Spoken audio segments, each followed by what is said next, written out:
Sa gitna ng tila word war ng Pilipinas at China, iminungkahi ng ilang senador na palitan na ang ambassador ng China sa Pilipinas. Kasunod dyan ang panibagong buwelta ng tagapagsalita ng Chinese Embassy laban sa ilang senador. Nakatutok si Mav Gonzalez. Matapos ang palitan ng maaanghang na salita ng mga opisyal ng Chinese Embassy at gobyerno ng Pilipinas, mungkahi ng mga senador, palitan na ang kinatawan ng China sa Pilipinas. Mas maganda kung papalitan ng someone who is more diplomatic in dealing with the host country. Hindi na ba sinaan natin yung persona ng grata pero he's not, I don't think he is, they are, the current embassy officials of China are improving or helping improve the relationship between China and the Philippines. They should not be hostile. Nandito sila sa host country. They've been very hostile against the officials of our government.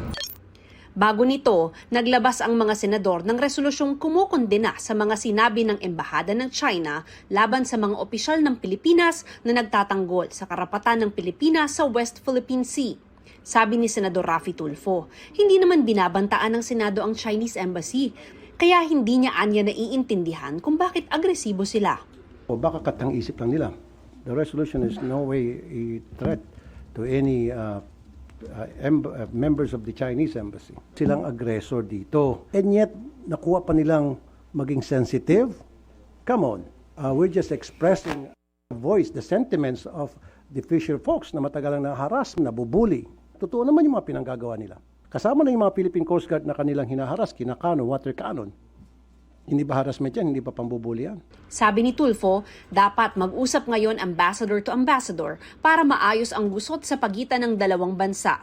Sabi ni Senador Kiko Pangilinan, punot dulo nito ay ang iligal na ginagawa ng China sa West Philippine Sea. Nagkaroon na ng arbitral ruling noong 2016, ayaw nilang kilalanin. Ayaw natin silang awayin, pero ayaw din natin at hindi tayo papayag na aagawin nila at manatiling narariyan sila illegal sa usapin ng ating exclusive economic zone. So, yung bitiw nilang salita after our resolution ay patunay talaga na isa silang bully.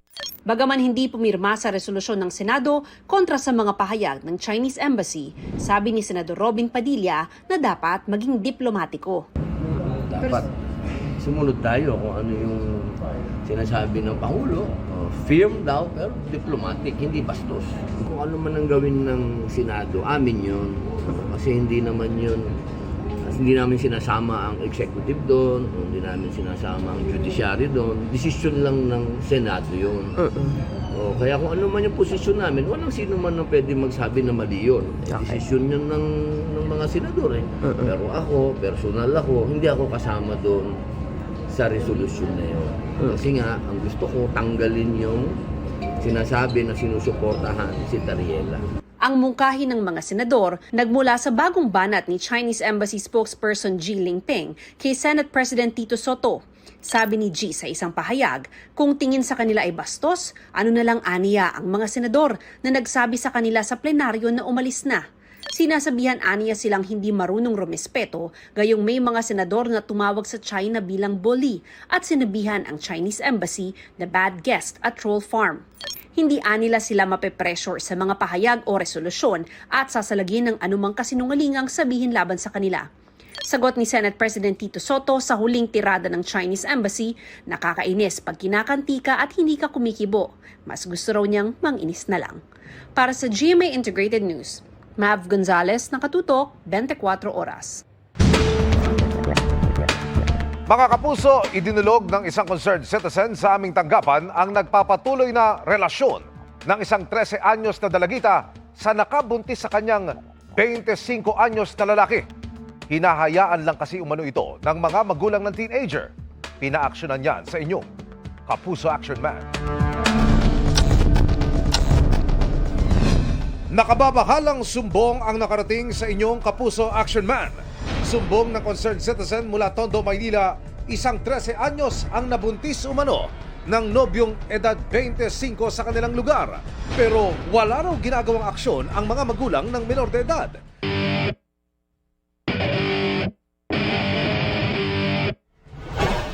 Dumulog kami sa Manila Department of Social Welfare. Immediately, nag-coordinate po kami sa aming district office para yung isa sa aming social worker ay mag-conduct ng home visitation and validation of the reported case. Upon validation, na-identify lang po namin, na-validate namin na merong ganong situation at kinausap naman namin yung concern. Nakumpirma ng MDSW na nagkaroon ng relasyon ang menor de edad at ang 25 anyos na lalaki. Since 2023 pa sila may relationship. Nag-meet sila sa isang funeral na may common friend, yung mother ng bata. Tapos wala daw force accordingly sa bata at sa nanay. Nilalaman lang ng magulang ng minor noong December 2024. Hindi raw pinayagan ng mga magulang ang relasyon noong una. Kaya ang word ng magulang nandyan na yan. Agad nagsagawa ng intervention ang opisina para sa menor de edad at kanyang mga magulang. Magkakanda kami ng series of counseling with the minor as well as with her mother para at least ma-realize nila yung situation ng bata. Tapos magkakandak din kami ng conference. I-invite din namin yung mga different stakeholders kasi member ito ng 4Ps. I-invite namin yung kanilang sideling, tapos yung barangay, at saka yung teacher dapat makabalik siya sa school. Ayon sa abogado, labag sa batas ang pakikipagrelasyon sa menor de edad at maaaring maharap sa kaukulang kaso ang lalaki. Since yung victim, yung minor na bata is 13 years old, nung nakomit yung crime, so definitely this falls under statutory rape.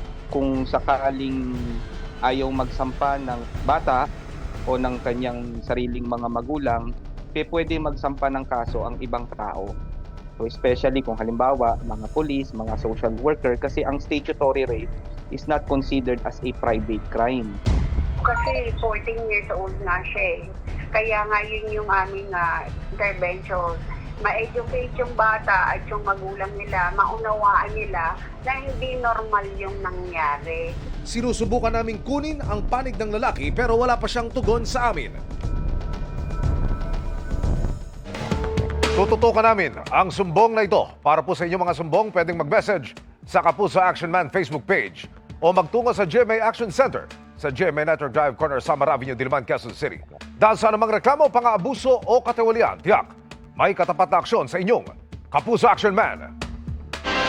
Nagkasundo ang Caloocan at Malabon LGU na pagtutulungan ang pagbabantay sa bahagi ng Sangandaan Road para hindi na matambakan ng basura. Ito yung inirereklamo kamakailan ng mga residente dahil umaalingasaw ang mga hindi nakolektang basura. Ang problema sa lugar, sakop ng Malabon ang gutter area kung nasaan ang mga basura.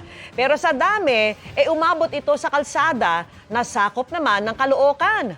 Naghakot naman daw nitong Sabado ang Malabon LGU pero nasira ang kanilang truck kaya hindi na nakabalik.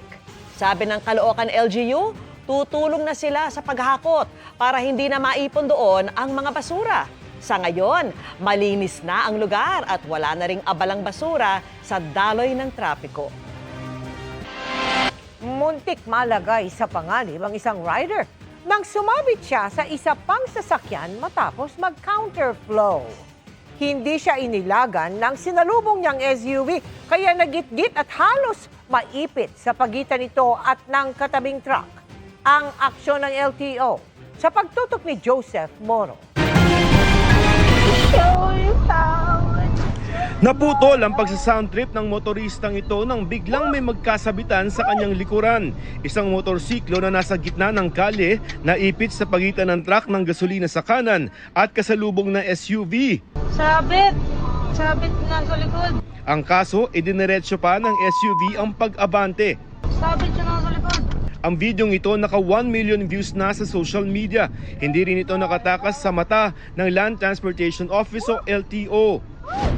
Kitang-kita kasi dito, may mali yung motor dahil nag-counterflow siya, may mga kakaharapin siya doon, pero mali din naman yung driver na alam niyang may mali yung motor, gigit-gitin niya para masaktan yung motor. Huwag mo naman na gagamitin mo yung power mo sa SUV, kagigit-gitin mo para masaktan yung driver. Wala siyang karapatan dun eh. Natukoy na ng LTO ang mga may-ari ng mga sasakyan at kahapon ay nagpalabas na ng show cause order laban sa kanila. Pinagpapaliwanag ng LTO ang mga nagmamaneho noon ng dalawang sasakyan kung bakit hindi sila dapat kasuhan ng reckless driving at bakit hindi dapat bawian ng lisensya o suspindihin ito. Ang kanilang mga lisensya pinasusuko ng LTO at nakatakdang suspindihin sa loob ng 3 buwan hanggat dinidinig ang reklamo. Inilagay na rin sa alarma ang mga sasakyan. Halimbawa, hindi nila pinansin ng LTO, hindi ako pumunta. Naka-alarm yon. Pero once na nag-renew yan ng kanyang yearly registration, hindi niya marirenew yon kasi may alarm siya. So pag hindi niya na-renew at nahuli siya ng enforcer, pwede na siyang i-impound. Paalaala ng LTO sa mga motorista, alam natin na maraming pasaway sa carrier. Pero hindi yon ang nagbibigay ng karapatan sa atin para saktan din natin yung mga gumagawa ng mga traffic violations. I-report natin, kunan natin ng picture, i-video natin. para sa GMA Integrated News, Joseph Morong, nakatutok 24 oras. Going solo this Valentine's Day pero out and about si Jack Roberto sa kanyang showbiz commitments. Isa riyan ang heartfelt role niya sa episode ng Magpakailanman na mapapanood this Valentine's Day. Makichika kay Aubrey Carampel. Namumugto pa ang mga mata ni Jack Roberto nang bisitahin ng GMA Integrated News ang set ng Magpakailanman. Muli kasing bibida si Jack sa MPK episode na Sa Kabila ng Lahat, kung saan napasabak na naman siya sa matinding drama. Grabe. Ito na yata pinaka-challenging role na nagawa ko sa buong Magpakailanman episode ko. Tinalo pa nito yung isang buong teleserye. Yung emosyon, lahat-lahat, yung preparation. Gaganap si Jack bilang si Joshua, teacher na may bipolar disorder 1 na na-trigger dahil sa kanyang anxiety and depression. Layon din daw ng episode na maka-inspire and to spread awareness about mental health. Mahalagang issue to sa nangyayari sa panahon ngayon. Medyo sensitive pero pinakita namin dito kung paano nare-resolve ang bawat problema at ang bawat karamdaman kagaya nito. Pero sa kabila raw ng mga mabibigat na tagpo, may kilig, lalo't ipalalabas ito sa mismong araw ng mga puso. Interesting yung storya kasi despite dun sa condition niya, merong isang babaeng tumanggap sa kanya at nagmahal ng buong puso, unconditionally. Pero kung full of love raw ang karakter sa Magpakailanman episode, si Jack naman, zero love life at dateless daw ngayong Valentine's Day. Mas priority raw niya ang paghahanda sa pagbibidahang upcoming Kapuso action series na Task Force Firewall. Wala eh. Medyo busy nga sa trabaho. And speaking of, di ba, magkakaroon na rin ng teleserye, mag-start namin taping. So kailangan na natin ulit magpa-condition and mag-ready para doon. Trabaho muna. Me, myself, and I. Yan! Aubrey Carampel, updated sa Showbiz Happenings. Itinaas pa sa 20 milyong piso ng DILG ang patong sa ulo ng negosyanteng si Atong Ang. Naharap siya sa bagong arrest warrant mula sa San Pablo RTC pero bigo pa rin matunton ng mga awtoridad. Nakatutok si John Consulta. Bigo pa rin matagpuan si Atong Ang sa kabila ng mga arrest warrant kaugnay ng mga missing sa Bongero. Kaya ang pabuyan na patong sa kanyang ulo, itinaas pa ng Department of Interior and Local Government. We are increasing the bounty for Atong Ang to 20 million pesos for information leading to his arrest. Seryoso, kung tiyatan nyo kung saan nanggagaling yan sa mga confidential funds provided to the PNP at saka sa DILG. Walang GPP atos dito ha, totoong tao babayaran namin dito. This would actually attract more informants to participate and cooperate with. Latest sa paghahanap kay Ang pagpasok ng NBI Organized and Transnational Crime Division sa bahay ng anak ni Ang sa isang exclusive subdivision sa Makati. Bukod sa mga kwarto, chinek din ng mga ahente ang mga sasakyang nakaparada sa loob ng bahay. Mga kapuso, nagnegatibo doon sa unang bahay na pinuntahan. Pero nandito ngayon ang mga ahente ng NBI sa ikalawang bahay na kung saan ay kabilang pa rin no, sa kanilang target na tingnan. So sa ngayon kasama na nila itong mga abogado ni Charlie Atong Ang at pati ilang mga abogado rin no, sa ibang law firm para sama-sama daw na tingnan no, itong bahay na to. Gumamit din ng NBI ng drone para mabantayan ang likurang bahagi ng bahay sakaling may magtangkang umalis sa likod. Pero bigo silang makita si Ang sa dalawang pinasok na bahay. Hiwalay pa ang hawak nilang warrant. Sa bagong arrest warrant, na-inisyu naman ng Branch 29 ng San Pablo Regional Trial Court ng Laguna kahapon laban kay Ang at 5 kapwa akusado. Para ito sa mga kasong kidnapping with serious illegal detention kaugnay sa pagkakawala ng master agent na si Ricardo Lasco. Huli siyang nakitang buhay ng damputin ng mga armadong lalaki sa kanyang bahay sa San Pablo, Laguna. Wala pang pahayag ang kampo ni Ang ukol sa bagong arrest warrant. Hiwalay yan sa iba pang kaso kaugnay ng ibang sabongero tulad ng mga nawala sa Santa Cruz, Laguna na may pre-trial conference kanina at dinaluhan ng 7 tauhan ni Ang. Para sa GMA Integrated News, John Consulta, nakatutok 24 oras. Kalaboso ang lalaking sangkot umano sa investment scam. Ang kanyang modus sa pagtutok ni John Consulta, exclusive. Pagkaabot ng pera ng complainant, nilapitan ng mga tauhan ng NBI Cybercrime Division ang suspect na nirereklamo ng panloloko. Nag-aalok umano ng iba't ibang investment ang suspect sa pamamagitan ng forex o foreign exchange. According to the suspect, meron siyang kakayahan na alamin, ituro how forex trading works, pati ang ibang forms ng investment. Ituturo din daw sa iyo ang mga trading signals, tsaka yung mga market patterns. There are no indications or any proof that the money which was received by the subject was indeed invested in forex. So ibig sabihin, walang kakayahang kumita yung pera dahil hindi naman in-invest. Itinanggi ng suspect ang akusasyon sa kanya. Wala po inalok. Bali sila po ang lumapit para magpa-trade. Ng ano? Ng forex po.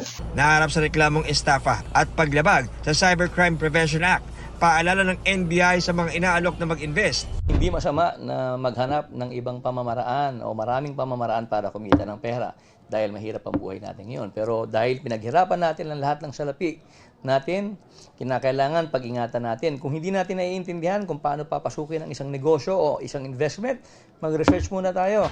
Lumapit lamang po sa mga lehitimo na mga forex trader. Para sa GMA Integrated News, John Consulta, nakatutok 24 oras. Mga kapuso, sa mga may early Valentine's date bukas, magdala po ng payong dahil may tsansa pa rin ng ulan sa bisperas ng araw ng mga puso. 3 weather systems ang iiral at makaka-apekto sa bansa. Shear line pa rin ang magpapaulan at posibleng makapagpabaha sa ilang bahagi ng Southern Luzon at Visayas. Hanging amihan naman ang magdadala ng bagyang malamig na panahon na may tsansa rin ng paminsanang pag-ulan sa natitirang bahagi ng Luzon. Ang iba pang panig na bansa apektado ng easterlies. Base sa datos ng Metro Weather, may tsansang ulanin na sa umaga ang Bicol Region, ilang bahagi ng Calabarzon at Mimaropa, Panay Island, Samar Provinces at ilang lugar sa Caraga at Davao Region. Magpapatuloy yan sa hapon at gabi. Pero bukod sa mga nabanggit na lugar, posible na ring ulanin ang ilang bahagi ng Cagayan, Isabela, ilang lugar sa Central Luzon, Northern Mindanao at Zamboanga Peninsula. May matitinding bugos na posibleng magdulot ng baha o landslide. Sa Metro Manila, posible rin ang mga kalat-kalat na ulan bukas.